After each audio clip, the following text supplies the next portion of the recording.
أشهد أن لا إله إلا الله.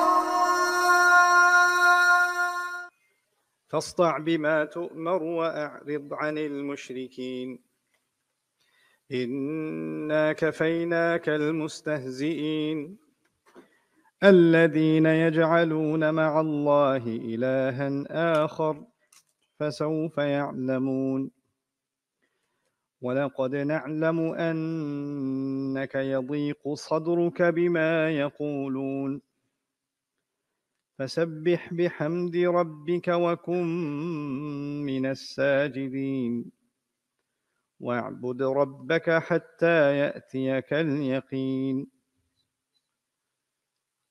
رب اشرح لي صدري ويسر لي أمري واحلل عقدة من لساني يفقهوا قولي فالحمد لله والصلاة والسلام على رسول الله وعلى آله وصحبه أجمعين أما بعد everyone السلام عليكم ورحمة الله تعالى وبركاته. আপনাদের সাথে আজ কি বিষয়ে আলোচনা করব তা নিয়ে আমাকে বেশ ভাবতে হয়েছে। আমাকে বলা হয়েছিল যে এটা তরুণদের নিয়ে আয়োজিত একটা অনুষ্ঠান, তো দেখাই যাচ্ছে যে মনের দিক থেকে তরুণ অনেক মানুষ এখানে রয়েছেন।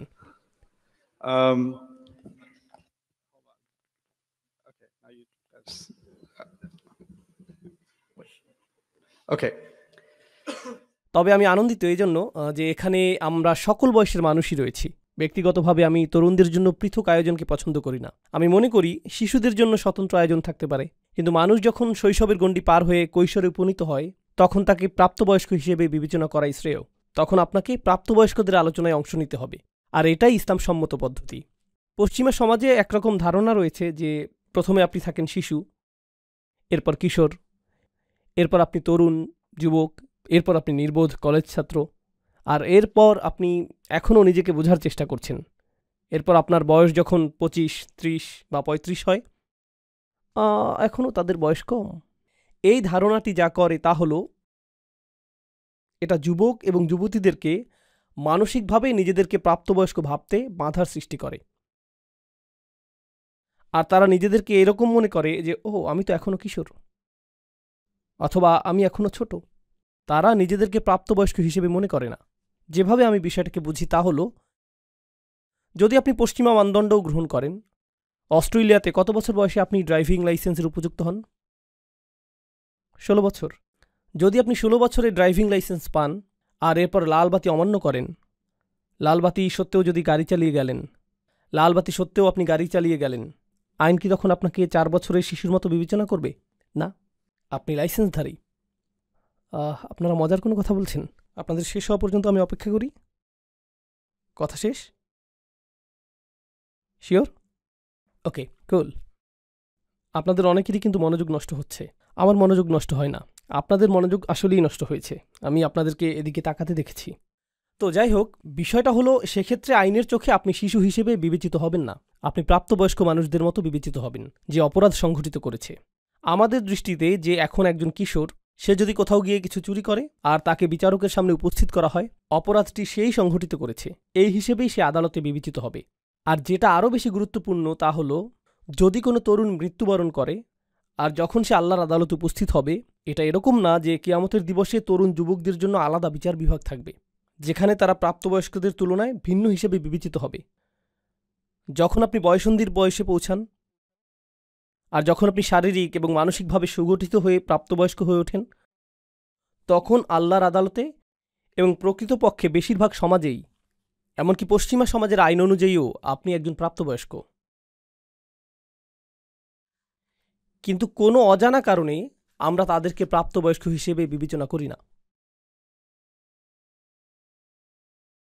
কোনো অজানা কারণে আমরা আমাদের তরুণদেরকে প্রাপ্তবয়স্ক হিসেবে বিবেচনা করতে অস্বীকৃতি জানাই, কিন্তু আমি সেরকমটা মনে করি না। আমি তাদেরকে শিশু হিসেবে বিবেচনা করি না, আমি তাদের সাথে প্রাপ্তবয়স্কদের মতোই কথা বলি। তাই আমি আনন্দিত যে আমাদের এই আসরে, যেখানে আজকে তরুণদের নিয়ে আলোচনা হওয়ার কথা ছিল, এখানে দাদার বয়সী এবং নাতির বয়সী মানুষ পাশাপাশি বসে আছে। আর এতে সমস্যার কিছুই নেই, এভাবেই এটা হওয়ার কথা ছিল। ঠিক আছে, এখন আমি আমাদের বিষয়বস্তুতে ফিরে আসতে চাই এবং কিছু ভাবনা আপনাদের সাথে শেয়ার করতে চাই। আমার সেই ভাবনাটি হলো একটি সূরা নিয়ে, যা কিছুদিন আগে আমি অধ্যয়ন করেছিলাম, সূরাতুল ওয়াকিয়া। আল্লাহ সূরা ওয়াকিয়াতে বিচার দিবসের দৃশ্যপট বর্ণনা করেছেন। কোরআনের বেশিরভাগ স্থানে যখন বিচার দিবসের বর্ণনা দেয়া হয়েছে, সেখানে এমন মানুষের বিবরণ এসেছে যারা জান্নাতে যাবে এবং এমন মানুষের বিবরণ এসেছে যারা জাহান্নামে যাবে। দুইটি শ্রেণী, তাই না? কিছু মানুষ জাহান্নামে যাবে, আগুনে পুড়বে, কিছু মানুষ জান্নাতে যাবে। পরিষ্কার সরল শ্রেণীবিন্যাস। তো সূরা ওয়াকিয়া যে কারণে কৌতূহল জাগ্রতকারী তা হলো দুই শ্রেণীর পরিবর্তে এখানে আল্লাহ আমাদেরকে তিনটি শ্রেণীর কথা বলেছেন।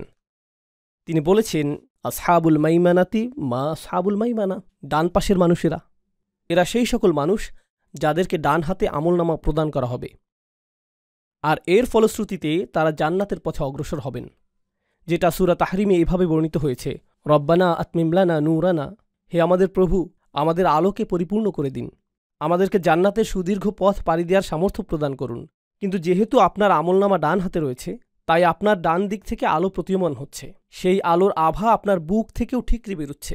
ইয়াসআ নূরুহুম বাইনা আইদিহিম ওয়া বিআইমানিহিম, আর তারা জান্নাতের দিকে বেহেশতের সদর দরজা অভিমুখে হেঁটে যাচ্ছে। তারা হবেন ডান দিকের মানুষ। আর এরপর রয়েছে বাম দিকের মানুষ, আসহাবু শিমালি মা আসহাবু শিমাল, এরা হলো বাম দিকের মানুষ। এটুকু বোধগম্য। কিন্তু এছাড়াও আল্লাহ অস্বাভাবিকভাবেই তৃতীয় একটি শ্রেণী যোগ করে বললেন ওয়াসাবিকুন আসসাবিকুন, প্রথম সারির মানুষেরা।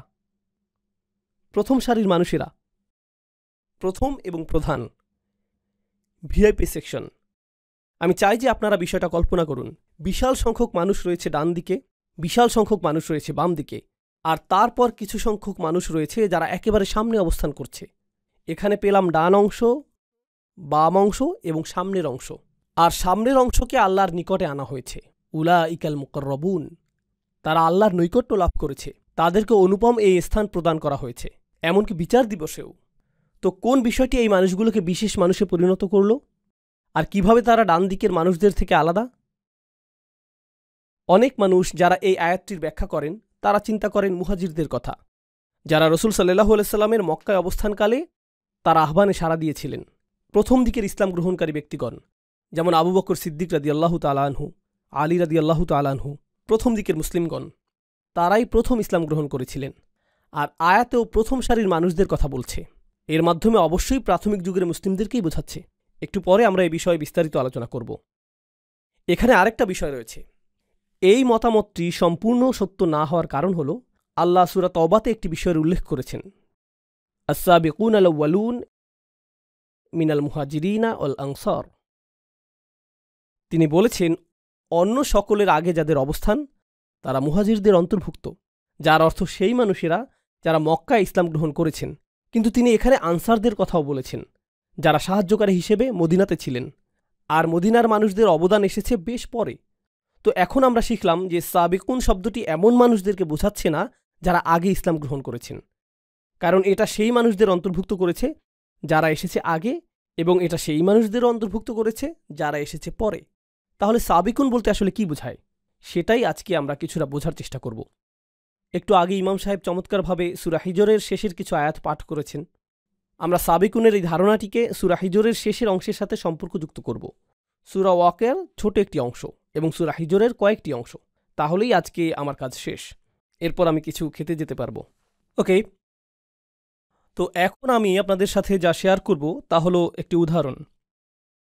গত বছর আমার বেশ কয়েকটি মুসলিম দেশে এবং অমুসলিম দেশের বেশ কয়েকটি মুসলিম সম্প্রদায়ে ভ্রমণ করার সুযোগ হয়েছে, আর আমি সেখানে কিছু বিষয় লক্ষ্য করেছি।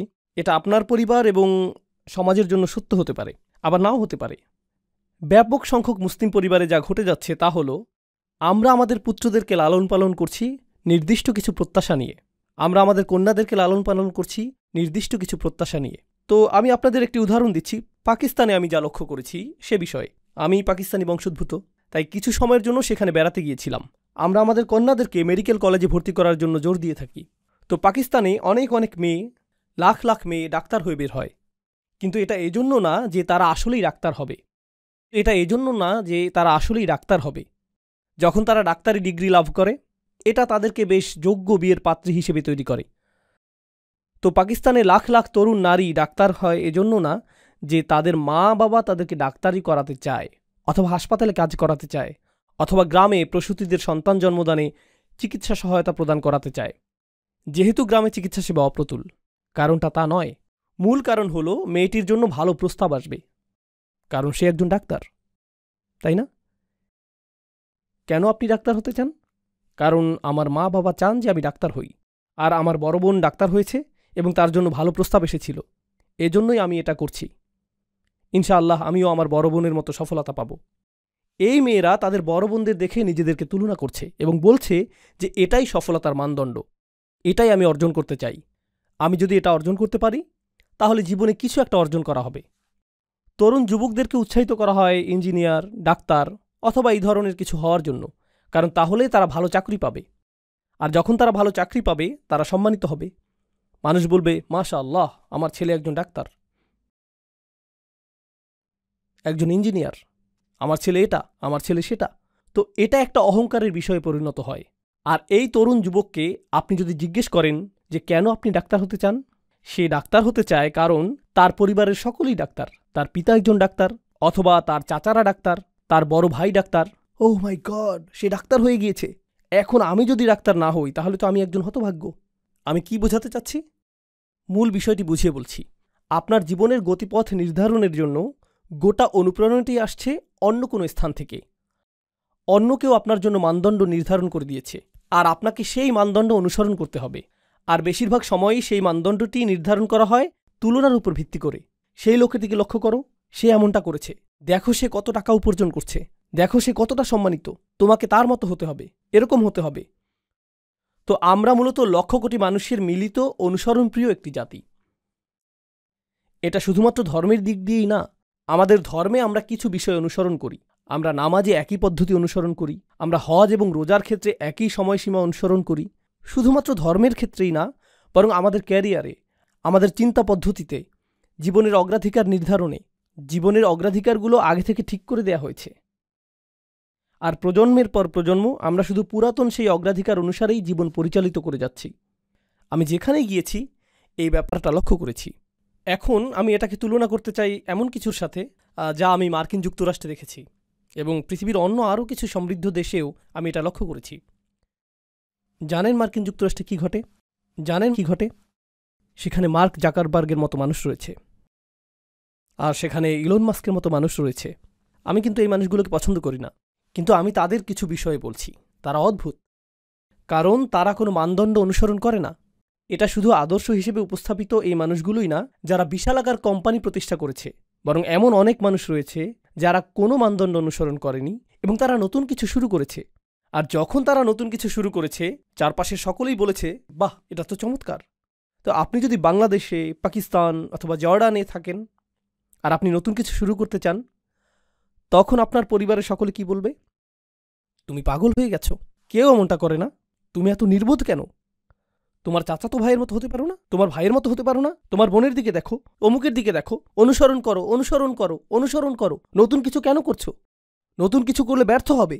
অদ্ভুত। আপনি যদি এমন কিছু করেন যা অন্য কেউ করছে না, তাহলে আপনি নির্বোধ। আপনাকে তখন ইমামের কাছে নিয়ে যেতে হবে, যাতে তিনি রুকিয়া করে সুস্থ করতে পারেন। তিনি কোনো দোয়া পাঠ করে তারপর আপনার এই সমস্যা ভালো করার চেষ্টা করবে, তাই না? কিন্তু এর সাথে সাবিকুনের কি সম্পর্ক? রসুলুল্লাহ সাল্লাল্লাহু আলাইহি সাল্লাম মক্কায় নবুয়ত পেলেন, আর তখন সেই লোকগুলোর একটা ধর্ম ছিল, তাদের একটা সংস্কৃতি ছিল, তাদের বিয়ে করার একটা পদ্ধতি ছিল, তাদের সন্তান লালন পালন করার একটা পদ্ধতি ছিল। তাদের সেই পদ্ধতি চলে আসছিল হাজার হাজার বছর ধরে। আর রসুল সাল্লাল্লাহু আলাইহি সাল্লাম ইব্রাহিম আলাইহিস সালামের ধর্মকে পুনরুজ্জীবিত করলেন এবং সব কিছু দেখার জন্য তাদেরকে নতুন দৃষ্টিভঙ্গি প্রদান করলেন। তারা এই সকল মূর্তি কাবা ঘরের চারপাশে দেখে বেড়ে উঠেছে, আর তাদের বাবারাও এভাবে বেড়ে উঠেছে। এটাই ছিল তাদের জীবনের স্বাভাবিক অংশ। তাদের কাছে এগুলো জাতীয় স্মৃতিস্তম্ভ। এরপর কোরআন আসলো, রসুল সাল্লাল্লাহু আলাইহি সাল্লাম আসলেন এবং তিনি সম্পূর্ণ নতুন কথা বললেন, এগুলো সব মিথ্যে, তোমাদের এই সবগুলো মূর্তি মিথ্যা। আর ব্যবসা বাণিজ্যে যা কিছু তোমরা করে থাকো, যেভাবে তোমরা কন্যা সন্তানদেরকে জীবন্ত মাটিতে পুঁতে ফেলো, আর অন্য যে কাজগুলো তোমরা করো, এগুলো সবই ভুল। তারা বলল, না না না, যা ইতিমধ্যেই চলে এসেছে আমরা তার অনুসরণ করি, আমরা অনুসরণ করতে পছন্দ করি। মানুষ নতুন কিছু শুরু করতে চায় না, এটা বাতুলতা। রাসূলুল্লাহ সাল্লাল্লাহু আলাইহি সাল্লামের বিরুদ্ধে একটি প্রধান অভিযোগ ছিল তিনি বাতুল, উম্মাদ। আমি উম্মাদ শব্দটির ক্লিনিক্যাল সংজ্ঞা খোঁজার চেষ্টা করেছিলাম, যদিও বিভিন্ন রকমের অসংখ্য সংজ্ঞা রয়েছে, কিন্তু এমনকি উন্মাদনার চেয়েও নিচের সংজ্ঞাটি কি? অস্বাভাবিক আচরণের সংজ্ঞা কি? অস্বাভাবিক আচরণ হলো, ধরুন একটা মহাসড়ক রয়েছে আর সকলের গাড়িগুলো এই দিকে যাচ্ছে, কিন্তু আপনার গাড়িটি বিপরীত দিকে যাচ্ছে, তাহলে আপনি হলেন উন্মাদ। আপনি অস্বাভাবিক আচরণের অধিকারী। তো এই সংজ্ঞা অনুযায়ী সকলেই শিরক অনুসরণ করছে, সকলেই নির্দিষ্ট রীতি অনুযায়ী তাদের পরিবারে বসবাস করছে, সকলেই এটা করছে। একমাত্র যিনি এর বিপরীত দাঁড়িয়েছিলেন তিনি হলেন রাসূলুল্লাহ সাল্লাল্লাহু আলাইহি সাল্লাম। তো স্পষ্টতই তারা এটা দেখে বলল যে এটা যদি স্বাভাবিক হতো অন্য মানুষেরাও এটা করত, তাই এটা উন্মাদনা। তো আল্লাহ তাকে তার সমাজের প্রথম ব্যক্তি হিসেবে বাছাই করলেন এরকম কিছু কথা বলার জন্য, এই বাণী প্রচার করার জন্য, এই বাণী প্রচার করার জন্য। এক হিসেবে তিনি ছিলেন সাবিক, তিনিই ছিলেন প্রথম। সমাজকে চ্যালেঞ্জ করার ক্ষেত্রে তিনিই ছিলেন প্রথম। হেই, চলে আসো ইয়াংম্যান, আসো, সমস্যা নেই। কোথায় যেতে চাচ্ছ? এখানে? কুল, হাই ফাইভ। ওইখানে কার দিকে হাত নাড়ছিলে?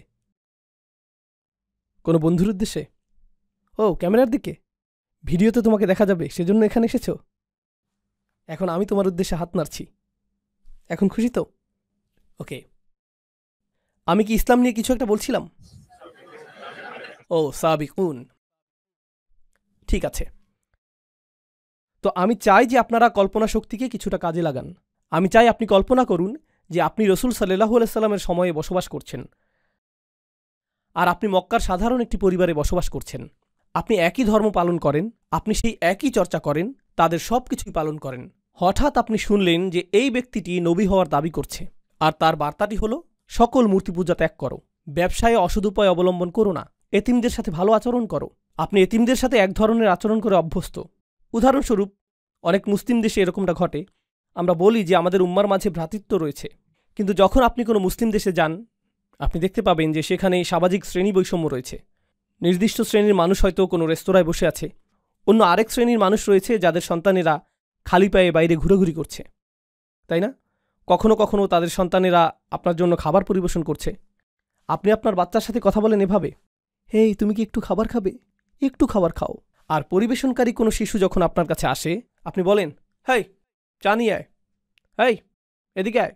এভাবেই আপনি তাদের সাথে কথা বলেন। তো স্পষ্টতই আপনি তাদের সাথে সমান ব্যবহার করছেন না। কিন্তু সেই সমাজে এই কোরআন আসলো এবং বলল, যদিও এই শিশুগুলো এতিম, তুমি এরকম আচরণ করতে পারবে না। ফাযালিকাল্লাযী ইয়াদউল ইয়াতীম, আপনি তাদের সাথে এভাবে কথা বলতে পারবেন না। কাল্লা বাল্লা তুকরিমুনাল ইয়াতীম, তোমরা এতিমদেরকে সম্মানিত করো না। এতিমদেরকে সম্মানিত করা? আপনি কি বলছেন যে কাজের লোককে সম্মান দেখাতে হবে? আমি সম্মান প্রদর্শন করি এমন মানুষকে যে কমপক্ষে একজন ডাক্তার, কমপক্ষে তো তার একটা ডিগ্রি আছে, যাতে সম্মান দেখাতে পারি। জানেন উম্মার আরেকটা বিষয় আমি লক্ষ্য করেছি, অনেক সময় যখন আপনি নতুন কোনো স্থানে যান, মানুষ নিজের ব্যাপারে প্রথম কোন কথাটি বলে? সে কি অর্জন করেছে। আসসালামু আলাইকুম, আমার নাম আব্দুল করিম, আমি একজন ডাক্তার, আমি এই হাসপাতাল প্রধান, এবং এটা এটা এটা এটা এটা যোগ্যতার সম্পূর্ণ একটি তালিকা। আমি আপনাকে চিনি না, কিন্তু আপনি আমার কাছে আসলেন আর বললেন, আসসালামু আলাইকুম রহমতুল্লাহ, আমার নাম এটা এটা, আমি এই মসজিদটি প্রতিষ্ঠা করেছি। ওহ, কুল। আমি চাই যে আপনি বিষয়টি জানেন। আমরা এরকম কেন বলি? কারণ কেন আপনি আমাকে সম্মান করবেন যদি না জানেন যে আমি কি অর্জন করেছি? আমাকে সম্মান করার আপনার কোনো কারণ নেই। কোরআন কি বলে? কোরআন বলছে যে এতিমদেরকে আপনার সম্মান করতে হবে। আল্লাহ বলেছেন যে প্রতিটি আদম সন্তানই সম্মানিত। আমি তাদের যোগ্যতা সম্পর্কে জানি না, আমি জানি না কোন পরিবার থেকে তারা এসেছে, আমি জানি না তাদের পেছনের ইতিহাস কি, তারা কি পোশাক পরেছে তাতে কিছু যায় আসে না, আমি তাদের গায়ের রং অথবা ভাষা আঞ্চলিকতার পরোয়া করি না, তারা কোন গ্রাম থেকে এসেছে এগুলো কোনোটাই গুরুত্বপূর্ণ না। প্রতিটি আদম সন্তানই সম্মানিত, এটাই কোরআনে এসেছে। আপনি কিন্তু এখনও আপনার কল্পনা ব্যবহার করছেন। আপনি জাহিলি মক্কাতে রয়েছেন আর বলছেন এটা অদ্ভুত, সকলেই এখন সমান। ওকে, গৃহহীন এই পথশিশুটি আমার সামনে, হে, এটা কোন ধরনের ধর্ম যা যুক্তিসঙ্গত না? কিন্তু আপনি চিন্তা করতে শুরু করলেন যে হয়তো এটা যুক্তিসঙ্গত, হয়তো সকল মানুষ আসলেই সমান, হয়তো এই শিরক এবং উপাস্যগুলো যুক্তিসঙ্গত না, হয়তো সত্য ধর্ম শুধু একটি, হয়তো সৃষ্টিকর্তা শুধুমাত্র একজন, তার কথা আমাকে আরেকটু শুনে দেখতে হবে। আর আপনি নীরবে এই মানুষটির কথা শুনতে শুরু করলেন, মুহাম্মদ রাসূলুল্লাহ সাল্লাল্লাহু আলাইহি ওয়াসাল্লাম। আর তারপর আপনি সিদ্ধান্ত নিলেন যে আমার পরিবারের মধ্যে আমিই প্রথম ব্যক্তি হতে চাই, উঠে দাঁড়িয়ে এটা বলার জন্য যে আশহাদু আল্লা ইলাহা ইল্লাল্লাহ ওয়া আশহাদু আন্না মুহাম্মাদান আবদুহু ওয়া রাসূলুহু। শুধু আপনার কল্পনাকে ব্যবহার করুন। যখন আপনি এটা করবেন, আপনার পরিবারের প্রতিক্রিয়া কি হবে? লক্ষ্য করুন, তারা নবীজিকে কি বলেছে? উন্মাদ। তারা বলবে, তুমিও তার সাথে থেকে উন্মাদ হয়ে গিয়েছ। দেখো, সে উন্মাদ, কেউই তার অনুসরণ করে না, কেন তুমি তাকে অনুসরণ করছো? আমরা তাকে সম্মান করতাম এবং পছন্দ করতাম তার এই অদ্ভুত ব্যাপারগুলো প্রকাশিত হওয়ার আগে, কিন্তু স্পষ্টতই সে কোনো ধরনের সমস্যায় ভুগছে এবং মানসিক ভারসাম্য হারিয়েছে। আর তুমিও অকারণেই নিজের মানসিক ভারসাম্য হারাচ্ছ। তোমাকে স্বাভাবিক আচরণ করতে হবে। স্বাভাবিক অর্থ তোমাকে অন্য সকলের মতো হতে হবে, কারণ আপনি যদি অন্য সকলের মতো না হন তাহলে আপনি উন্মাদ। তো এই লোকগুলো, প্রথম মানুষগুলো যারা ইসলাম গ্রহণ করেছিলেন, জানেন তারা কি করেছিলেন? তারা অন্য সকলের সমর্থন হারাতে প্রস্তুত ছিলেন। তাদের অন্য কারো কাছ থেকে অনুপ্রেরণার প্রয়োজন ছিল না। অন্য কেউ তাদেরকে অনুপ্রেরণা দিচ্ছিল না। প্রকৃতপক্ষে সকলে তাদেরকে নিরুৎসাহিত করছিল। যখন তারা ইসলাম গ্রহণ করলেন, যেই মানুষগুলো তাদেরকে ভালোবাসত তারা অসন্তুষ্ট হয়ে পড়ল। যারা তাদের সাথে ব্যবসা করত তারা লেনদেন বন্ধ করে দিল। যারা তাদেরকে অনুকরণীয় হিসেবে দেখত এখন তারা তাদেরকে নিচু চোখে দেখে এবং তাদের থেকে দূরত্ব বজায় রেখে চলে। যাদেরকেই তারা ভালোবাসত বিনিময়ে তারা এখন ঘৃণা করে। তারা বিচ্ছিন্ন, একাকী এবং একঘরে হয়ে পড়ল। এমনকি এখানে শ্রোতাদের মধ্যে অনেক নমুসলিম ভাইদেরও একই অবস্থা। যারা অমুসলিম পরিবার থেকে এসেছেন এবং ইসলাম গ্রহণ করেছেন, তারা নিজেদের পরিবার থেকেও একই রকম অভিজ্ঞতার শিকার হয়েছেন। কিছু পরিবার বেশ ভালো, কিন্তু অন্যরা বলে, তুমি এটা কি করলে? তুমি পরিবারটা ভেঙে ফেললে। তুমি কেন স্বাভাবিক না? কেন তুমি এত অদ্ভুত? কেন তুমি শত্রু ধর্ম গ্রহণ করলে? এই ধরনের কথা তাদেরকে শুনতে হয়। কিন্তু তারা তাদের নিজ পরিবারের মাঝে সাবিক।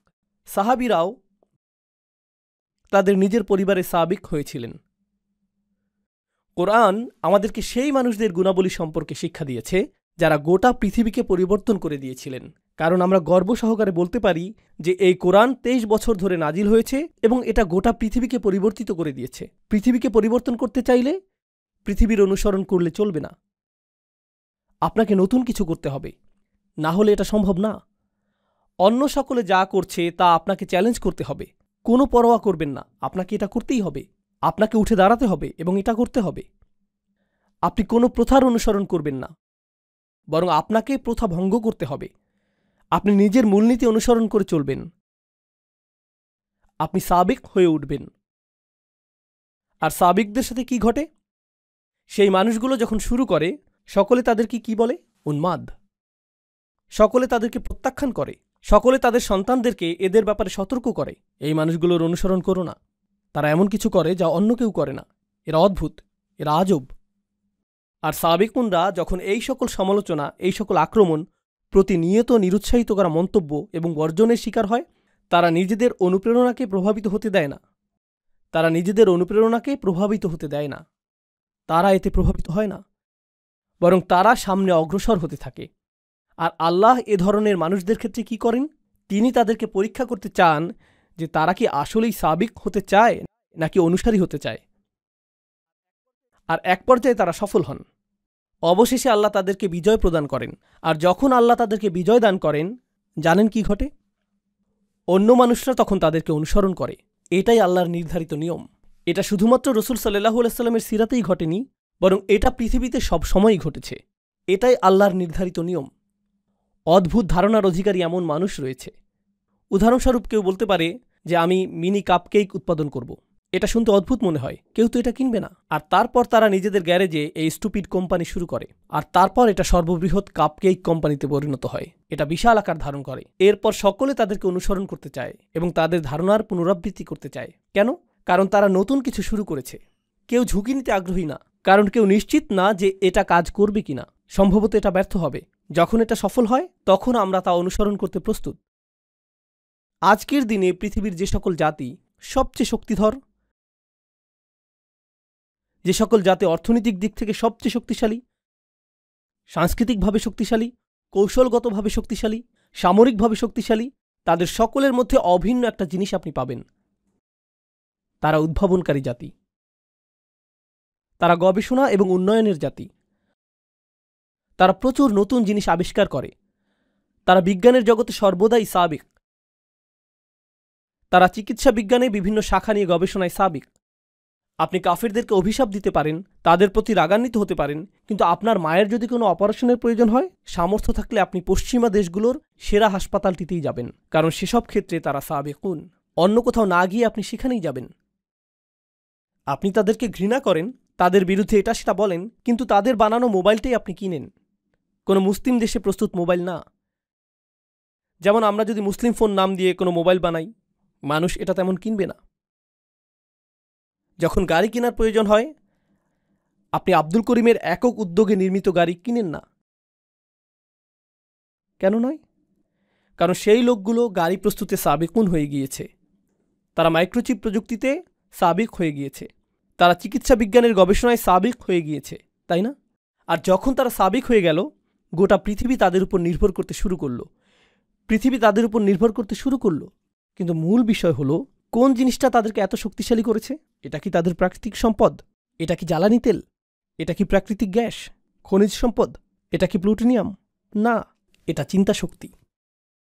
বিশ্বের পরাশক্তিগুলো তাদের সমাজে এমন সংস্কৃতি সৃষ্টি করেছে যেখানে তারা বলে, আমরা চাই তুমি পর্যবেক্ষণ চালাও, আমরা চাই যে তুমি নতুন নতুন বিষয়ে চেষ্টা করো, যদি তুমি অকৃতকার্য হও আবারও চেষ্টা করতে থাকো যতক্ষণ পর্যন্ত সফল না হও, আর আমরা এজন্য তোমাকে অর্থায়ন করব। এটাকেই তারা বলে রিসার্চ অ্যান্ড ডেভেলপমেন্ট। এটাই তারা করে। আর ধারণাটি এতটাই শক্তিশালী যে জ্ঞানী মুসলিমরা সারা পৃথিবী থেকেই, পাকিস্তান, বাংলাদেশ, সিরিয়া, সৌদি আরব, সারা পৃথিবী থেকেই যখন তারা কোনো বিষয়ে প্রকৃত গবেষণা করতে চায় এবং তারা সামনে অগ্রসর হতে চায়, তখন তারা কোথায় যায়? তারা আমেরিকায় যায়, ইংল্যান্ডে যায়, সুইডেনে যায়, ডেনমার্কে যায়, তারা অস্ট্রেলিয়ায় যায়, তারা এই বিশ্ববিদ্যালয়গুলোতে যায়। কারণ এই বিশ্ববিদ্যালয়গুলো এমন বিষয় বুঝতে পেরেছে যা উত্তরাধিকার হিসেবে আল্লাহ আমাদেরকে দিয়েছিলেন। আমাদেরকে সকল বিষয়ে সাবেকুন হতে হবে, আমাদেরকে সকল বিষয়ে সকলের থেকে এগিয়ে যেতে হবে। ধর্মের দিক থেকে আমরা এগিয়ে আছি, কিন্তু বিজ্ঞানের ক্ষেত্রে, ব্যবসার ক্ষেত্রে, সমাজ বিনির্মাণের ক্ষেত্রে আমরা পিছিয়ে আছি। অন্য জাতির দিকে ইশারা করে এটা বলা খুবই সহজ যে এই লোকগুলো অনেক শক্তিধর। কখনো কি অধ্যয়ন করেছেন যে কিভাবে তারা এই শক্তি অর্জন করল? ও না, শয়তান তাদের সাথে রয়েছে, দাজ্জাল তাদেরকে সাহায্য করছে। এটাই আপনার জবাব। এজন্যই আপনারা অগ্রসর হতে পারছেন না, এজন্যই আপনাদের কথা কেউ শুনে না, কারণ আপনারা মৌলিক কিছু বিষয়ে বুঝতে পারছেন না যা আল্লাহ প্রদত্ত নিয়মের অংশ। এটা আল্লাহ প্রদত্ত নিয়ম, এটা আল্লাহ প্রদত্ত নিয়ম যে যারা চেষ্টা করবে এবং যারা সাবেকুন হবে তারাই সফলতা পাবে, আর অন্য সকলেই তাদের অনুসরণ করবে, অন্য সকলেই তাদের মতো হতে চাইবে। জ্ঞানের যে কোনো শাখা নিয়ে চিন্তা করুন, যে কোনো শাখা। আপনারা জানেন গল্প লেখার জন্য একটা নির্দিষ্ট ধরন রয়েছে এবং ইংরেজি সাহিত্যের একটি মানদণ্ড রয়েছে যে কিভাবে গল্প লিখতে হবে। কেউ এসে সম্পূর্ণ ভিন্ন ধরনের গল্প লিখল, যেখানে শেষের অংশটা শুরুতে লেখা হলো। সে পুরো গল্পটির ধারাবাহিকতাকে উল্টোভাবে উপস্থাপন করল, আর হঠাৎ করে তা সর্বাধিক বিকৃত বইয়ে পরিণত হলো। এখন হাজার হাজার বই এই ধারণাটি ব্যবহার করছে, কারণ এটা নতুন কিছু, এটা অভিনব এবং সৃজনশীল একটা বিষয়। কেন আমি আপনাদেরকে এত কথা বলছি? কারণ আমি চাই যে কিছু বিষয় আপনারা মাথা থেকে ঝেড়ে ফেলে দিন, অন্যের কপি করা বন্ধ করে দিন, সৃজনশীল হন, নিজে থেকে চিন্তা করুন।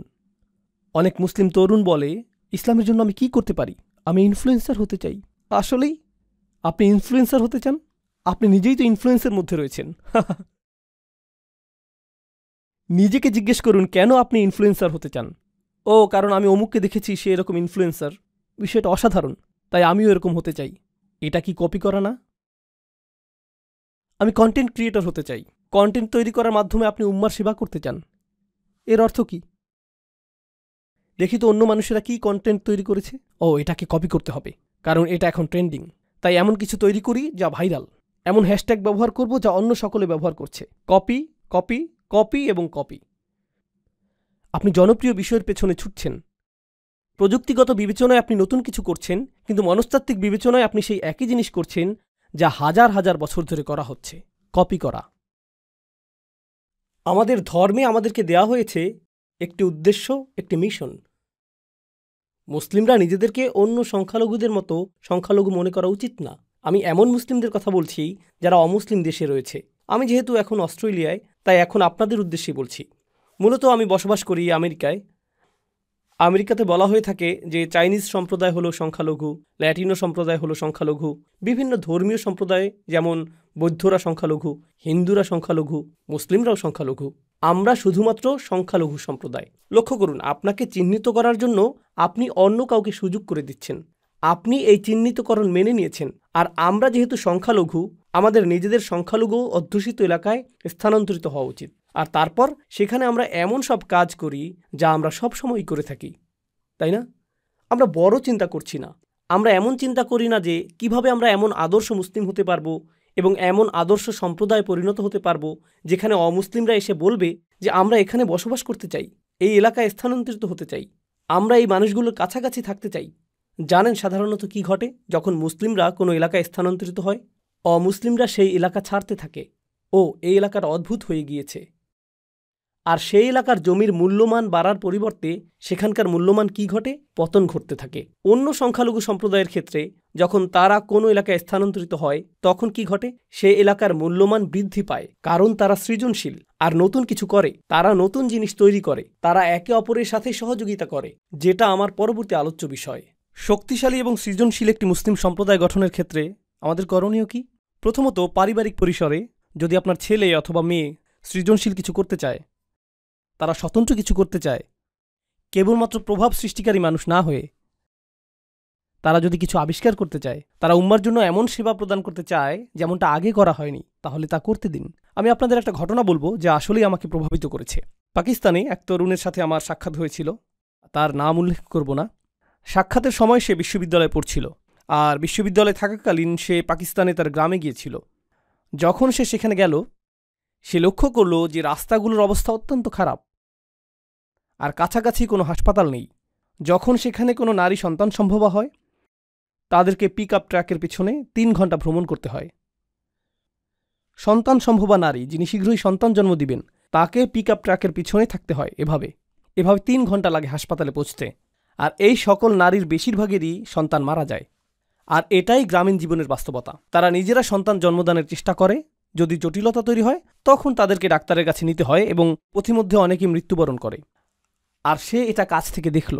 তো সে যা করার সিদ্ধান্ত নিল তা হলো সে একটা সমাধান তৈরি করার চেষ্টা করল। সে পুরাতন কিছু ট্রাক কিনল, কিছু গবেষণাপ্রেমী ছাত্র এবং ডাক্তারদের সহায়তায় সে বহনযোগ্য মোবাইল স্বাস্থ্যকেন্দ্র তৈরি করল, যার মধ্যে শিশু জন্মদানের জন্য বিশেষজ্ঞ চিকিৎসা ব্যবস্থা রয়েছে।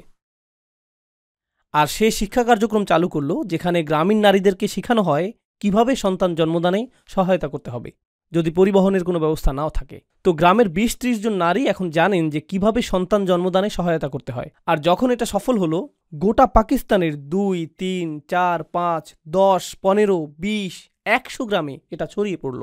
আর হাজার হাজার শিশুদের জীবন রক্ষা হয়েছিল এই ছাত্রের প্রচেষ্টার মাধ্যমে। এই ছাত্রের সাথে আমার কথা হয়েছিল আর আমি তাকে জিজ্ঞেস করেছিলাম, এই কাজে তোমার সবচেয়ে বড় চ্যালেঞ্জ কোনটা? জানেন সে কি বলেছিল? আমার মা বাবা মনে করেন আমি সময় নষ্ট করছি। আমার মা বাবা আমাকে এই কাজে নিরুৎসাহিত করেছেন। তারা মনে করেন আমি আমার ক্যারিয়ার নষ্ট করছি। আর এর মাধ্যমে আমি বুঝতে পেরেছিলাম যে এটা একমাত্র তার ক্ষেত্রেই ঘটছে না। এই উম্মার মাঝে আমাদের কিছু প্রতিভাবান ছেলেমেয়ে রয়েছে যারা একটা সমস্যাকে দেখে এবং তাদের সৃজনশীল চিন্তা, আকাঙ্ক্ষা এবং অভিপ্রায় দ্বারা সমস্যাটিকে সমাধানের চেষ্টা করে। তাদের সেই যোগ্যতা রয়েছে। জানেন কে তাদের পথে প্রায় বাধা হয়ে দাঁড়ায়? শুধুমাত্র তাদের বাবা মাই না, বরং গোটা সংস্কৃতিই বলে, না না না না, তুমি এটা করো না, তুমি অন্য সকলকে কপি করো, সাবেক হওয়ার প্রয়োজন নেই, নতুন কিছু করো, অভিনব কিছু করবে না, নতুন কোনো সমাধান খুঁজবে না, নতুন কোনো সমাধান খুঁজবে না, এটা যেরকম আছে সেরকমই থাকবে, এভাবেই থাকতে দাও, কারণ আমরা বরং জিনিসগুলো যেভাবে আছে সেভাবেই রেখে দিব। আর তারপর গভীর রাতে একত্রিত হয়ে চা পার্টি করব আর আলোচনা করব যে সরকার কতটা দুর্নীতিগ্রস্ত, কেন কেন কিছু পরিবর্তিত হবে না এবং কেন পরিস্থিতি এতটা খারাপ। এটাই আমাদের পদ্ধতি। বেড়ে ওঠো, পেটে মেদ জমাও, চায়ের দোকানে গিয়ে বসো আর উম্মার সমস্যাগুলো সেখানে আলোচনা করো, কারণ আমরা এভাবেই করে এসেছি, তোমাকেও এভাবেই করতে হবে, নতুন কিছু করবে না। এমনকি আপনাদের এই মুসলিম সম্প্রদায়ের দিকে লক্ষ্য করুন। মাশা আল্লাহ, আল্লাহ এই মুসলিম সম্প্রদায়কে রক্ষা করুন। এই সম্প্রদায়ে কিছু ব্যবসা রয়েছে, কিছু প্রতিষ্ঠান রয়েছে যারা আসলেই কঠোর পরিশ্রম করছে, আর এখানে দাতব্য কিছু প্রতিষ্ঠান রয়েছে যারা হলো এই মুসলিম সম্প্রদায়ের মেরুদণ্ড। আপনারা সকলে এগুলোতে দান করেন, কিন্তু কিছু পরিবার এবং ব্যবসা প্রতিষ্ঠান এগুলো প্রতিষ্ঠা করেছিলেন যারা অভিনব কিছু করেছেন। তারা কিন্তু ধনী হওয়ার জন্য এটা করেননি, বরং দান করার জন্য এমনটা করেছেন। আর যখন তারা এমনটা করলেন, আপনি আমি এটা থেকে এত এত সুবিধা পাচ্ছি। আমরা যে মসজিদে এখন বসে আছি, হয়তো এটা তাদের কঠোর পরিশ্রম এবং অভিনব চিন্তার ফসল। তারা এটা করেছেন। আর আমরা চিন্তা করি, না না না, আরে ভাই, আপনি মানুষকে দুনিয়ার পিছনে ছুটতে বলছেন। এই ধর্মটির মূল বিষয় হলো আখিরাত, কেন আপনি দুনিয়া নিয়ে কথা বলছেন? এর জবাব আমি দিচ্ছি। প্রথম বিষয় আমি বলবো, আপনার একটু কোরআন পাঠ করা উচিত। আর দ্বিতীয় বিষয় বলবো, আপনার রাসূলুল্লাহ সাল্লাল্লাহু আলাইহি সাল্লামের সিরাতও একটু পাঠ করা উচিত। জানেন রাসূল সাল্লাল্লাহু আলাইহি সাল্লামের সিরাতের সবচেয়ে গুরুত্বপূর্ণ ঘটনাগুলোর একটি হলো হিজরত। রাসূল সাল্লাল্লাহু আলাইহি সাল্লাম হিজরত করেছিলেন। হিজরত কিভাবে ঘটেছিল বলে আপনি মনে করেন? এর অর্থায়ন কে করেছিল? কে সহায়তা করেছিল? বাহনের জন্য কে খরচ করেছিল? কে নিশ্চিত করেছিল যে রাস্তাটি হবে নিরাপদ এবং গোপন? এর জন্য কি অর্থের প্রয়োজন না? যখন রাসূল সাল্লাল্লাহু আলাইহি সাল্লাম সর্বপ্রথম তার দাওয়াতি কাজ শুরু করলেন, কে এর সহায়তা করেছিল? এমনকি কিভাবে তার দৈনিক আহারের ব্যবস্থা হতো? সেটা কোথা থেকে আসত? সেটা কি সরাসরি আকাশ থেকে নেমে আসত? খাদিজা রাদিয়াল্লাহু তাআলা আনহা সহায়তা, আবু তালিবের সহায়তা, আবু বকর সিদ্দিকের সহায়তা, এগুলো কি অর্থনৈতিক এবং ব্যবসায়িক সহায়তা না? আর ব্যবসায় সফল হতে হলে আপনাকে কি সৃজনশীল হতে হবে না? আমরা লাখ লাখ মুসলিম তরুণকে একটা চাকরি পাওয়ার শিক্ষা দিই, যাতে তারা সৃজনশীল মানুষদের জন্য কাজ করতে পারে। নিজে সৃজনশীল হওয়ার প্রয়োজন নেই। ডাক্তার হও, অ্যাকাউন্টেন্ট হও, ইঞ্জিনিয়ার হও, ইঞ্জিনিয়ারিং প্রতিষ্ঠানের জন্য কাজ করো, তাদেরকে অর্থশালী করো, তাদের ব্যবসাকে বড় করো। আল্লাহ আমাদের নিজেদের ক্ষমতায়নের কথা বলেছেন, মৈত্রী সম্পর্ক তৈরির কথা বলেছেন। মৈত্রী সম্পর্ক অর্থনীতি এবং ব্যবসা বাণিজ্যের মাধ্যমেও সৃষ্টি হয়। কোরআনের মনোরম একটা বিষয় হল, আল্লাহ বলেছেন, ওয়াল্লাযীনা কাফারু বা'দুহুম আউলিয়াউ বা'দ। কাফিররা একে অপরের মিত্র। আর ওয়াল মুমিনুনা ওয়াল মুমিনাত বা'দুহুম আউলিয়াউ বা'দ। মুমিন পুরুষ এবং নারীরা একে অপরের মিত্র। কিন্তু তিনি এই আয়াতটির শেষে বলেছেন, ইল্লাম তাফআলু তাকুন ফিতনাতুন ফিল আরদ। তোমরা যদি এটা না করো তাহলে পৃথিবীতে ফিতনা সৃষ্টি হবে। যদি তোমরা মিত্র না হও, যদি তোমরা পরস্পর সহযোগিতা না করো, যদি তোমরা বৃহত্তর প্রতিষ্ঠান এবং সমন্বিত বিনিয়োগ সৃষ্টি না করো, তাহলে পৃথিবীতে বড় ধরনের ফিতনা সৃষ্টি হবে। আমাদেরকে এখন মসজিদ নির্মাণের বাইরেও আরও চিন্তা করতে হবে। আমাদেরকে দাতব্য প্রতিষ্ঠান নির্মাণের বাইরেও আরও চিন্তা করতে হবে। আমাদেরকে শক্তিশালী ব্যবসা প্রতিষ্ঠা করতে হবে, সর্বোত্তম বিশ্ববিদ্যালয়, সেরা সব প্রতিষ্ঠান।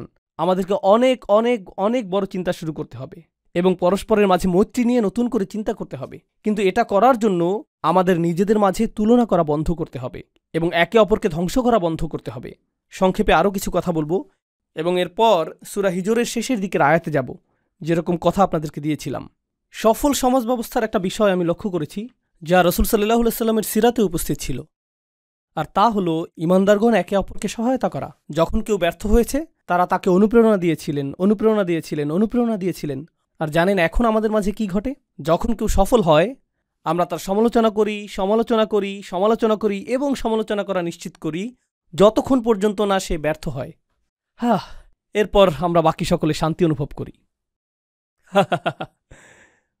সফল সমাজ ব্যবস্থা ব্যর্থ মানুষকে গ্রহণ করে এবং তাদেরকে বারবার চেষ্টা করার জন্য অনুপ্রাণিত করে, যতক্ষণ না তারা সফল হয়ে যায়। আর ব্যর্থ সমাজ ব্যবস্থা সফল ব্যক্তিদের পিছু নেয় এবং তাদেরকে সহ্য করতে পারে না, ফলে তাদেরকে নিচে নামিয়ে দিতে চায় পরস্পরের মাঝে মৈত্রী, শক্তি এবং সহায়তা সৃষ্টি করার পরিবর্তে। এ বিষয়ে প্রচুর চিন্তাশক্তি ব্যয় করতে হবে যে আধুনিক সময়ে এই আয়াতগুলো কী অর্থ বহন করছে। কিন্তু আপনাদের মধ্য থেকে যারা অভিনব কিছু করবেন, আমার উদাহরণের সেই তরুণ যুবকটির মতো যারা নতুন কিছু করবেন, যারা শুধুমাত্র প্রভাব সৃষ্টিকারী হবেন না, আপনাকে বাস্তব কিছু করতে হবে। আপনি বাস্তব সমস্যা সমাধান করতে চাইবেন। আপনাকে বলে রাখছি, উম্মার সকল সমস্যা আপনি একা সমাধান করতে পারবেন না। যখন মানুষ এসে প্রশ্ন করে, উস্তাদ কিভাবে আমরা উম্মার সকল সমস্যা সমাধান করব, এই সমস্যা শেষ হবে যখন আপনি এরকম নির্বুদ্ধিতাসুলভ প্রশ্ন করা বন্ধ করবেন, যখন আপনি বস্তুনিষ্ঠ প্রশ্ন করা শুরু করবেন। এখানে আমি একটা সমস্যা দেখছি, আমি এটা সমাধান করতে পারবো, কিন্তু এটা সব সমস্যার সমাধান করবে না। আমাদের সংখ্যা তো কয়েকশো কোটি। আমাদের প্রত্যেকেই যদি একটি করে ছোট সমস্যা সমাধান করি, কল্পনা করতে পারেন আমরা কি ধরনের উম্মায় পরিণত হব? যদি আমাদের কিছু অংশ চিকিৎসা সমস্যা সমাধান করি, আর আমাদের কিছু অংশ সামাজিক সমস্যা সমাধান করি, আর আমাদের কিছু অংশ শিক্ষা সমস্যা সমাধান করি, আমাদের কিছু অংশ রাজনৈতিক সমস্যা সমাধান করি, দেখতে পাচ্ছেন কিভাবে এটা একত্রে জমা হচ্ছে। সকল সাহাবী কি একই কাজ করেছেন, নাকি তাদের প্রত্যেকেই ভিন্ন ভিন্ন সম্ভাবনাকে কাজে লাগিয়েছেন? তাদের প্রত্যেকেই অবদান রেখেছেন এবং সাহাবীকে পরিণত হয়েছেন তাদের নিজস্ব পরিসরে, তাদের নিজস্ব প্রতিভায়। তারা সকলেই একরকম ছিলেন না। তাদের প্রতি রাসূল সাল্লাল্লাহু আলাইহি সাল্লামের প্রত্যাশাও একরকম ছিল না। তো এটা আপনার মাথায় গেঁথে দেওয়ার জন্য সৌভাগ্যবশত এই আয়াতটি একটু আগে আমরা নামাজে শুনেছি। এখানে রাসূল সাল্লাল্লাহু আলাইহি সাল্লামকে একটি নির্দেশ দেওয়া হয়েছে, আর যখন তাকে কোনো নির্দেশ দেওয়া হয়, আমরা এটাকে সুন্নাহ হিসেবে গ্রহণ করি। তাকে বলা হয়েছে আর তার মাধ্যমে আমাদেরকেও বলা হয়েছে। তিনি বলছেন, ফাসদা বিমা তুমারু ওয়া আ'রিদ আনিল মুশরিকিন। এই আয়াতটি আমার অনেক প্রিয়। আল্লাহ বলেছেন, খেয়াল করুন, সংকল্পবদ্ধ হন এবং সামনে এগিয়ে যান, যা করতে আপনাকে নির্দেশ দেওয়া হয়েছে, এবং মুশরিকদেরকে উপেক্ষা করুন। যারা পেছনে কথা বলে তাদেরকে উপেক্ষা করুন, সমালোচকদেরকে উপেক্ষা করুন, তাদের উপেক্ষা করুন যারা মনে করে যে আপনি শক্তিহীন, তাদের উপেক্ষা করুন যারা মনে করে যে আপনি তাদের জন্য হুমকি। উপেক্ষা করুন, উপেক্ষা করুন, উপেক্ষা করুন। আপনার একটি মিশন রয়েছে, আপনার মিশনের প্রতি মনোযোগী হন। আপনি এই কাজ নিয়োজিত। আ'রিদ আনিল মুশরিকিন, তাদের উপেক্ষা করুন, তাদেরকে আপনার পথে আসতে দিবেন না। আরবিতে সদ শব্দটি খুবই কৌতূহল উদ্দীপক। এটা দিয়ে কি বোঝায়? এটা দিয়ে বোঝায় ফাটল, কোনো পাথর অথবা মাটির রাস্তায় সৃষ্ট ফাটল। যদি আপনি একটি পাথরের মাঝে ফাটল সৃষ্টি করেন, সদাআতাহু, তো এটা এরকম যেন আল্লাহ রসুল সাল্লাল্লাহু আলাইহি সাল্লামকে বলছেন, আপনার সামনে বিশাল একটা প্রতিবন্ধকতা রয়েছে, এর মাঝে ফাটল সৃষ্টি করুন এবং মনোযোগ হারাবেন না। প্রতিবন্ধকতা রয়েছে, এটাকে ভেঙে ফেলুন, মনোযোগ ধরে রাখুন, বিভ্রান্ত হবেন না, মুশরিকদেরকে বিভ্রান্ত করার সুযোগ দিবেন না। ফাসদা বিমা তুমারু ওয়া আ'রিদ আনিল মুশরিকিন। আপনি যদি মনোযোগ সুসংহত রাখতে পারেন, অসাধারণ অনেক কাজ আপনি সম্পূর্ণ করতে পারবেন। কিন্তু জানেন আমাদের ক্ষেত্রে কি ঘটে? জানো তারা কি বলেছে? জানো তারা কি করেছে? তাদের বক্তব্য কি? সর্বদা আপনি এই বিষয়ে মনোযোগী, আর যখন আপনি তাদের কথার দিকে মনোযোগ দেন, তখন আপনার যেই কাজ করা উচিত তার প্রতি মনোযোগ দিতে পারেন না। আপনার মনোযোগ হারিয়ে যায়। আপনার তো স্বতন্ত্র মিশন রয়েছে, আপনার তো স্বতন্ত্র দায়িত্ব রয়েছে। ওয়া আ'রিদ আনিল মুশরিকিন। তারপর আল্লাহ রাসূল সাল্লাল্লাহু আলাইহি সাল্লামকে বললেন, ইন্না কাফাইনাকাল মুস্তাহজিইন, আমি আপনার জন্য যথেষ্ট তাদের বিরুদ্ধে যারা আপনাকে বিদ্রূপ করে। সেই লোকগুলো যারা সমালোচনা করে, উপহাস করে, বিদ্রূপ করে এবং তুচ্ছতাচ্ছিল্য করে, তাদের ব্যবস্থা আমি করব। চিন্তা করবেন না। যখনই কেউ সাবিক হয়, যখনই কেউ অভিনব কিছু করে, সে উপহাসের শিকার হয়। কি করছো তুমি? কেউ এমনটা করে না, এটা নির্বুদ্ধিতা সুলভ, তুমি একটা নির্বোধ। এরকমটাই হয়ে থাকে। আর আমি আপনাদের বলতে পারি, আল্লাহ যেহেতু রসুল সাল্লাল্লাহু আলাইহি সাল্লামকে এই কথাগুলো বলেছেন, এগুলো চিরকালের জন্য প্রযোজ্য হয়ে গিয়েছে। যখন আপনি ভালো কিছু করতে যাবেন আর তা আগে করা হয়নি কিন্তু তা করতে হবে, সেক্ষেত্রে মানুষ আপনাকে উপহাস করবে। তুমি কি মনে করেছো এতে কাজ হবে? তুমি কি মনে করেছো এটা গুরুত্বপূর্ণ? তুমি কি মনে করেছো এটা পৃথিবী পরিবর্তন করে দিবে? নিজের দিকে একবার তাকাও। এটাই আপনাকে সবসময় শুনতে হবে। আল্লাহ এর জবাব দিচ্ছেন এবং বলছেন, ইন্না কাফাইনাকাল মুস্তাহজিইন, আমি তোমার জন্য যথেষ্ট তাদের বিরুদ্ধে যারা উপহাস করে। এটাই যথেষ্ট। আর তারপর আল্লাযীনা ইয়াজআলুনা মা'আল্লাহি ইলাহান আখার ফাসাউফা ইয়ালামুন ওয়া লাকাদ না'লামু আন্নাকা ইয়াদীকু সাদরুকা বিমা ইয়াকুলুন। আল্লাহ বলছেন, আমি এটাও জানি যে তারা যা বলে তাতে আপনার হৃদয়ে অস্বস্তি তৈরি হয়। এর আগে আল্লাহ তাকে বলেছেন যে এগুলো উপেক্ষা করার জন্য, কিন্তু তিনি তো মানুষ। তিনি এমন কথা শুনবেন যা তাকে প্রভাবিত করবে। আপনি এমন কথা শুনবেন যা আপনাকে প্রভাবিত করবে। এটা আপনাকে নিরুৎসাহিত করবে। এটা আপনার মাঝে নেতিবাচক শক্তি হিসেবে কাজ করবে। আপনারা জানেন এখনকার সময়ে মানুষ এভাবে কথা বলে, তোমার মধ্যে নেতিবাচক শক্তি রয়েছে, তাই আমি দূরত্ব রক্ষা করছি। তোমার মাঝে অনেক বেশি টক্সিসিটি রয়েছে। রসুল সাল্লাল্লাহু আলাইহি সাল্লামকে এটা বলা হয়নি যে তারা যদি আপনার অবস্থাকে বিষিয়ে তোলে তাহলে মক্কা থেকে দূরে চলে যান, কারণ আপনার আরোগ্য লাভ প্রয়োজন। তাকে তো এটা বলা হয়নি। আপনাকে বিষাক্ত মানুষগুলো থেকে দূরে চলে যেতে হবে, তাকে তো এটা বলা হয়নি। আপনি কি মনে করেন যে মক্কায় রসুল সাল্লাল্লাহু আলাইহি সাল্লামকে নেতিবাচক কথা মাঝে মাঝে শুনতে হতো, নাকি সেটা ছিল প্রতিদিন? আপনার কি মনে হয়? প্রতিদিন। আপনি কি মনে করেন যে তাকে এটা একজন ব্যক্তি থেকে শুনতে হতো, নাকি অনেক মানুষের কাছ থেকে শুনতে হতো? কিছু মানুষ ছিল অপরিচিত, কিছু মানুষ ছিল প্রতিবেশী, কিছু মানুষ ছিল আত্মীয়, কিছু মানুষ ছিল যারা আগে বন্ধু ছিল। তিনি এটা শুনেছেন প্রত্যেক দিক থেকে, প্রতিদিন, সব সময়। তিনি সমালোচনার বাণে জর্জরিত হতেন, নোংরা আক্রমণের শিকার হতেন, সর্বদা, সব সময়। আর এখন আল্লাহ তাকে প্রস্তুত করছেন, আর তাকে প্রস্তুত করার মাধ্যমে তিনি অনাদিকাল পর্যন্ত আগত সকল ঈমানদারকে প্রস্তুত করছেন। আমি তাদের ব্যবস্থা করব। আমি জানি এটা যন্ত্রণাদায়ক, আমি জানি আপনার হৃদয় সংকুচিত হয়ে যায়, জানি এটা দুশ্চিন্তা সৃষ্টিকারী। আর তারপর তিনি তাকে সমাধান প্রদান করলেন, ফাসাব্বিহ বিহামদি রব্বিক, শুধু ঘোষণা করুন আপনার প্রভু কতটা উৎকর্ষময়। আল্লাহর উৎকর্ষতা ঘোষণা করতে থাকুন। আল্লাহর সাথে আপনার সম্পর্কটি গুরুত্বপূর্ণ।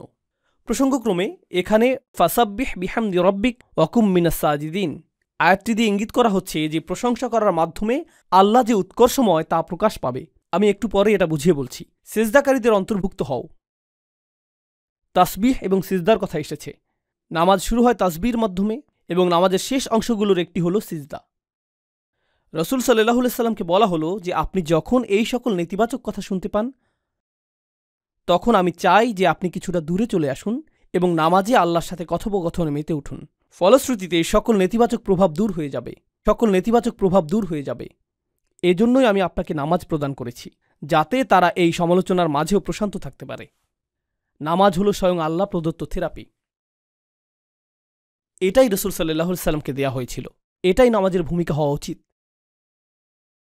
আর আমরা বড় কিছু করতে চাই এজন্য না যে আমাদের নাম সামনে আসবে, বরং আমরা বড় কিছু করতে চাই কারণ আল্লাহ আমাদেরকে সক্ষমতা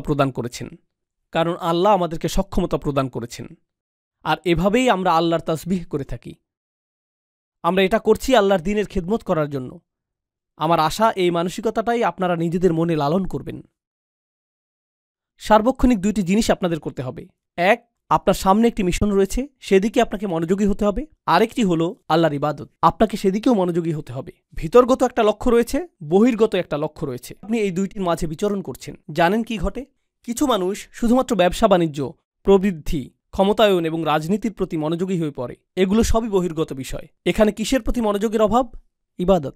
আর অন্য মানুষেরা বলে, না, এই লোকগুলো মনে করেছে তারা পরিবর্তন আনবে, তাদেরকে শুধু দোয়া করতে হবে, জিকির এবং ইস্তেগফার করতে হবে, নামাজ পড়তে হবে। তাদের সকল গুরুত্ব ইবাদতের প্রতি, বাকি কাজ আল্লাহ করবেন, আল্লাহ আমাদেরকে সাহায্য করবেন। কোরআন আপনাকে কি শিক্ষা দিচ্ছে? তোমার মিশনের প্রতি মনোযোগ দাও, আর প্রতিদিন যখন তোমার মধ্যে দুর্বলতা এসে পড়ে আল্লাহর কাছে ফিরে এসো, ইবাদত করো। এই দুইটি জিনিস একে অপরের জ্বালানি। এই দুইটি জিনিস একটি অপরটির জন্য প্রয়োজনীয়। ইবাদত আপনাকে খেদমত করার শক্তি যোগায়, আর খেদমত করতে গিয়ে আপনি হয়তো আপনার লক্ষ্য হারিয়ে ফেলতে পারেন, উদ্দেশ্য হারিয়ে ফেলতে পারেন। উদাহরণস্বরূপ, আপনি হয়তো আল্লাহর সন্তুষ্টির উদ্দেশ্যে মসজিদ নির্মাণ করেছেন, কিন্তু এরপর পলিটিক্স চলে আসলো, অহংকার চলে আসলো, নেতৃত্বের বিষয় চলে আসলো, সবার চোখে পড়ার আকাঙ্ক্ষা চলে আসলো, মাইক হাতে পাওয়ার আকাঙ্ক্ষা চলে আসলো। এই আকাঙ্ক্ষাগুলো চলে আসে। এক্ষেত্রে ইবাদত কি করে? এটা এই সকল দূষণকে পরিশোধন করে দিবে। প্রকৃত ইবাদত এটাই। আল্লাহ কোরআনে এই দুইটি জিনিসের মাঝে ভারসাম্য প্রদান করেছেন। তো ফাসাব্বিহ বিহামদি রব্বিক এই আয়াতাংশটি নিয়ে শেষের কিছু কথা বলে আজকের মতো আলোচনার ইতি টানবো ইনশাআল্লাহ তাআলা। তাসবিহ এবং হামদ দুইটি জিনিস, তাই না? দুইটি ভিন্ন জিনিস। কিভাবে আমরা তাসবিহ করি?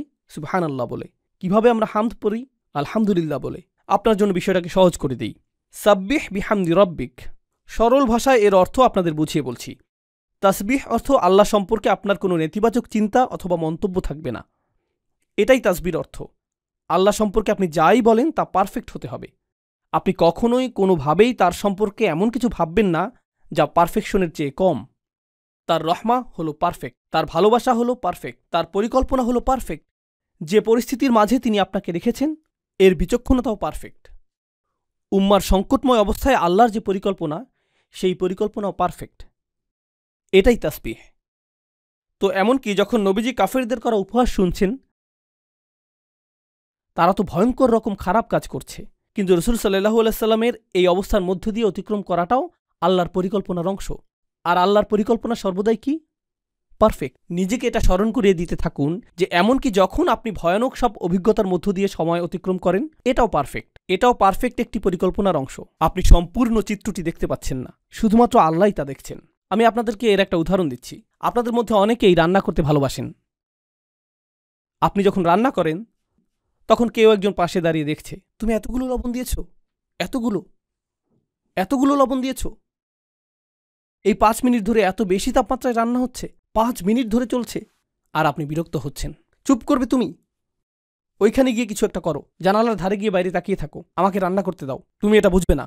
ও, অবশেষে রান্নাটা কিন্তু মজাই হয়েছে। কেন এমনটা হলো? কারণ সম্পূর্ণ পরিকল্পনাটি সে জানে না, আপনি জানেন। কেউ একজন কোনো কিছু অঙ্কন করছে, সে চমৎকার কিছু অঙ্কন করছে, আর আপনি পাশে দাঁড়িয়ে থেকে বলছেন, ধূসর রংটা এখানে, এই স্থানটাতে, কি করছো তুমি? এভাবে তো কাজ করা যায় না, কারণ কেউ একজন পাশে থেকে নজরদারি করছে, তাই না? এখন কল্পনা করুন, আমরা উদ্বিগ্ন হয়ে পড়ি যখন আল্লাহর পরিকল্পনার একটি অংশ দেখি। আপনি পরিকল্পনার সামান্য একটা অংশ দেখেই বলছেন কি সমস্যায় পড়ে গেলাম, কেন এমনটা ঘটছে। আর আল্লাহ বলেন, তোমার জন্য সহজ করে দিচ্ছি, সাব্বিহ। নিজেকে স্মরণ করিয়ে দাও যে পারফেকশনের অধিকারী হলেন আল্লাহ। আর এই চিত্রটির প্রতিটি ছোট অংশ বৃহত্তর একটি পরিকল্পনার অংশ, যা পারফেক্ট, যা আল্লাহ কর্তৃক নির্ধারিত। এটাই তাসবিহ। কিন্তু তিনি শুধু বলেননি যে সাব্বিহ রব্বাক, তিনি বলেছেন সাব্বিহ বিহামদি রব্বিক। তাই আমাদেরকে এখন জানতে হবে যে হামদ বলতে কি বোঝায়। তাসবিহ ছিল আল্লাহ সম্পর্কিত সবকিছুই পারফেক্ট। তার পরিকল্পনা পারফেক্ট, তার বিচক্ষণতা পারফেক্ট, তার ভালোবাসা পারফেক্ট, তার তত্ত্বাবধান পারফেক্ট, তার সাহায্য পারফেক্ট। কেউ কেউ জিজ্ঞেস করে, আল্লাহর সাহায্য কেন আসছে না? আল্লাহর সাহায্য পারফেক্ট, এবং যখন এটা আসবে সেই সময়টাও পারফেক্ট। এটাই তাসবিহ। ঠিক আছে, আসুন এখন হামদ নিয়ে সংক্ষেপে জেনে নিই। হামদ অর্থ তিনি যাই করেন তা ভালো, তা প্রশংসনীয়, এবং আমাদের উচিত এর জন্য তাকে ধন্যবাদ জ্ঞাপন করা। আল্লাহ যাই করেন আলহামদুলিল্লাহ। তিনি শুধুমাত্র পারফেক্টই না, যার অর্থ আমরা তার সমালোচনা করি না, বরং এর চেয়েও উপরে গিয়ে আমরা তার প্রশংসা করি এবং তার কৃতজ্ঞতা জ্ঞাপন করি। আমরা তার প্রশংসা করি এবং তাকে ধন্যবাদ জ্ঞাপন করি। তো এভাবে আল্লাহ আমাদের মুসলিমদের গোটা মনস্তত্ত্বই উল্টে দিলেন। ওয়ালা তাহসাবান্নাল্লাযীনা কুতিলু ফী সাবীলিল্লাহি আমওয়াতান বাল আহইয়াউন ইনদা রাব্বিহিম ইয়ারযাকুন ফারিহিনা বিমা আতাহুমুল্লাহু মিন ফাদলিহি ওয়াস্তাবশিরুনা বিল্লাযীনা লাম ইয়ালহাকু বিহিম মিন খালফিহিম আল্লা খাউফুন আলাইহিম ওয়ালা হুম ইয়াহজানুন। আল্লাহ বলেছেন, যারা আল্লাহর পথে মৃত্যুবরণ করেছে কখনোই মনে করো না যে তারা মৃত, বরং তারা জীবিত। তারা আল্লাহর পক্ষ থেকে রিজিক প্রাপ্ত, আর তারা হবে প্রফুল্ল। আমরাই কান্না করে থাকি, তাদের অবস্থা কি? প্রফুল্ল। আপনি যদি এই বিষয়টা উপলব্ধি করেন, তখন আপনি যদি নিজের সামনে ভয়ঙ্করতম মৃত্যুও দেখেন, আপনি বলবেন, এই মানুষগুলো হলেন আমাদের শহীদ। আর আমরা এজন্য আল্লাহর প্রশংসা করি, তিনি তাদেরকে নিয়ে গিয়েছেন। ওয়াত্তাখিদ মিনকুম শুহাদা, তিনি আমাদের মধ্য থেকে কিছু মানুষকে নিয়ে যাবেন যাদের সাথে তিনি আগেই সাক্ষাৎ করতে চান, তিনি আগেই তাদেরকে নিজের সঙ্গ প্রদান করতে চান। এটাও প্রশংসার কারণে পরিণত হয়। এমনকি এটাও প্রশংসার কারণ, যদিও এটা অপরাধীদের অপরাধকে বৈধতা প্রদান করে না। কিন্তু এই মুহূর্তে এটা আল্লাহর সাথে আপনার সম্পর্কের বিষয়, এটা অন্য মানুষের সাথে সম্পর্কিত কোনো বিষয় নয়। এটা শুধু আপনি এবং আল্লাহ। সাব্বিহ বিহামদি রব্বিকা। আর আপনি এটা নিশ্চিত করবেন যখন আপনি উপলব্ধি করবেন যে আল্লাহ যাই করেন তা পারফেক্ট, আর আমি তার প্রশংসা করব এবং ধন্যবাদ জ্ঞাপন করব আমাকে এই সংকটের মধ্যে থাকার সুযোগ প্রদান করার জন্য। কারণ কিছু মানুষের ক্ষেত্রে তারা কখনও এরকম সংগ্রাম করার কথা চিন্তাও করেনি। যেহেতু আল্লাহ আমাকে এই সংগ্রামের জন্য বাছাই করেছেন, আমার উচিত এজন্য আল্লাহকে ধন্যবাদ জানানো। কারণ এমন অনেক মানুষ রয়েছে যারা আমার চেয়ে অনেক বেশি বিচক্ষণ, যারা কখনো এমনকি এই পদক্ষেপই নেয়নি, বরং তারা শয়তানের পদাঙ্ক অনুসরণ করেছে। আমি তো কমপক্ষে আল্লাহর পথে অগ্রসর হওয়ার চেষ্টা করেছি। তাই আমার সম্মানিত এবং কৃতজ্ঞ বোধ করা উচিত যে আল্লাহ এই পথে সংগ্রাম করার জন্য আমাকে বাছাই করেছেন। অতএব আমি তাঁর প্রশংসা করব। রাসূলুল্লাহ সাল্লাল্লাহু আলাইহি সাল্লাম বিদ্রূপের শিকার হয়েছিলেন, আর এখন তিনি আল্লাহর প্রশংসা করছেন সেই বিদ্রূপের শিকার হওয়ার জন্য। কারণ এই বিদ্রূপই তার মর্যাদাকে উন্নীত করেছে, এটা তার জিহাদের অন্তর্ভুক্ত। আল্লাহ এই সংগ্রামের জন্য তাকে বাছাই করেছেন। ফাসাব্বিহ বিহামদি রব্বিক। আর অকুম মিনাস সাজিদিন। কৃতজ্ঞতার চূড়ান্ত বহিঃপ্রকাশ হল সিজদায় অবনত হওয়া। আল্লাহর সম্মুখে বিনয়ের চূড়ান্ত বহিঃপ্রকাশ হল সিজদায় অবনত হওয়া। তাই সিজদায় লুটিয়ে পড়ুন। আর যখন আপনি আল্লাহর সাথে এই কথোপকথন শেষ করবেন, এরপর যখন আপনি তাদের বিদ্রুপাত্মক কথা শুনবেন, ততক্ষণে সেই তাসবিহ এবং হামদ আপনাকে এতটাই দূষণমুক্ত করেছে যে এটা আপনার কাছে আর আগের মতো যন্ত্রণাদায়ক মনে হচ্ছে না। দেখতে পাচ্ছেন? উপেক্ষা করতে শিখুন। আরিদ আনিল মুশরিকিন। আমরা জানি এটা যন্ত্রণাদায়ক, আমরা জানি তারা যন্ত্রণাদায়ক কথা বলে, আমরা জানি এটা যন্ত্রণার উদ্রেক করে। আর যখনই এটা তোমার জন্য যন্ত্রণার উদ্রেক করবে, এই হলো তোমার উপশম। তো আমি বিশেষভাবে তরুণদেরকে বলবো, আপনার জীবনে যা করতে চান সে বিষয়ে একনিষ্ঠ থাকুন। আপনি যা অর্জন করতে চান সে বিষয়ে একনিষ্ঠ থাকুন। একনিষ্ঠভাবে কাজ করাকে স্বভাবে পরিণত করুন। আপনি যদি বিশ্ববিদ্যালয়ে পড়েন, শুধুমাত্র বিশ্ববিদ্যালয়ে পড়বেনই না, পড়াশোনার পাশাপাশি একটা কাজ খুঁজে নিন। কর্মস্থলে শিষ্টাচারগুলো শিখুন। শুধু ঘরে বসে থাকবেন না এবং শুধুমাত্র সামাজিক মাধ্যমে ইসলামের খেদমত করবেন না। আমাদের প্রকৃত পুরুষ এবং প্রকৃত নারী প্রয়োজন, যারা সত্যিকার অর্থে এই উম্মার জন্য অবদান রাখবে, সত্যিকার অর্থে। আর আপনি যখন এই ধরনের ব্যক্তিত্ব গঠন করবেন, তখন আপনি কাজ করবেন, আপনি ব্যবসা প্রতিষ্ঠার চেষ্টা করবেন, আপনি স্বাধীনভাবে নিজের কাজ করবেন, আপনি স্বনির্ভর হওয়ার চেষ্টা করবেন। তরুণ যুবকেরা যাদের বয়স 17-18 বছর, তাদের লক্ষ্য থাকা উচিত অর্থনৈতিকভাবে স্বনির্ভর হওয়া, আর মা বাবার এতে উৎসাহিত করা উচিত। এরকম বলবেন না যে না না না, বিশ্ববিদ্যালয়ে পড়াশোনা শেষ করো, এরপর মাস্টার্স শেষ করো, এরপর পিএইচডি শেষ করো, এরপর তুমি হয়তো একটা চাকুরি পাবে, আর ততদিন পর্যন্ত বিয়ে করতে পারবে না। না না না, আপনার সন্তানদের স্বনির্ভরতা শিক্ষা দিন। এই উম্মাহ শক্তিশালী হবে না যতক্ষণ পর্যন্ত তরুণরা শক্তিশালী না হবে। আর তরুণরা যদি পরবর্তী ক্রিকেট চ্যাম্পিয়নশিপের জন্য অপেক্ষায় থাকে, তারা যদি পরবর্তী ভিডিও গেম রিলিজের অপেক্ষায় থাকে, অথবা পরবর্তী ওয়েব সিরিজের অপেক্ষায় থাকে, এটাই যদি তাদের চিন্তার কেন্দ্রবিন্দু হয়, অথবা তারা যদি পরবর্তী আইফোনের অপেক্ষায় থাকে, পরবর্তী গ্যাজেট হাতে পাওয়ার অপেক্ষায় থাকে, তাহলে তো আমরা কেবলমাত্র ভোক্তা প্রস্তুত করে যাচ্ছি। এটাই আমরা প্রস্তুত করে যাচ্ছি। তারা শুধুই ভোক্তা, তারা পৃথিবীকে কিছুই দিচ্ছে না, তারা শুধুই পৃথিবী থেকে গ্রহণ করছে। আমাদেরকে এমন উম্মাহ হিসেবে বানানো হয়েছে যারা পৃথিবীকে প্রদান করে। এই উদ্দেশ্যে আমরা সৃষ্টি হয়েছি। তো আপনাদের প্রতি এটাই আমার বিনীত অনুরোধ থাকবে যে সাবিক বলতে যা বোঝায় তা প্রকৃত অর্থেই চিন্তা করবেন, এবং সাবিক হওয়ার ফলশ্রুতিতে সমালোচনা সহ্য করার জন্য নিজেকে মানসিকভাবে প্রস্তুত করুন। সকল শোরগোল অপেক্ষা করে সামনে এগিয়ে যাবার জন্য নিজেকে মানসিকভাবে প্রস্তুত করুন। আল্লাহ আযজা ওয়াজাল্লাহ আমাদের তরুণদেরকে শক্তি প্রদান করুন, এবং এই দ্বীনের খেদমতে ও এই উম্মার ক্ষমতায়নে তাদেরকে আগের প্রজন্ম থেকেও অনেক বেশি অবদান রাখার সামর্থ্য প্রদান করুন, যা উম্মার ক্ষমতায়নে অবদান রাখতে থাকবে আরও বেশি, আরও বেশি এবং আরও বেশি। বারাকাল্লাহু লি ওয়া লাকুম ফিল কুরআনিল হাকিম ওয়া নাফা'নি ওয়া ইয়্যাকুম বিল আয়াতি ওয়াজ যিকরিল হাকিম। তাকবীর, তাকবীর, তাকবীর। أشهد أن لا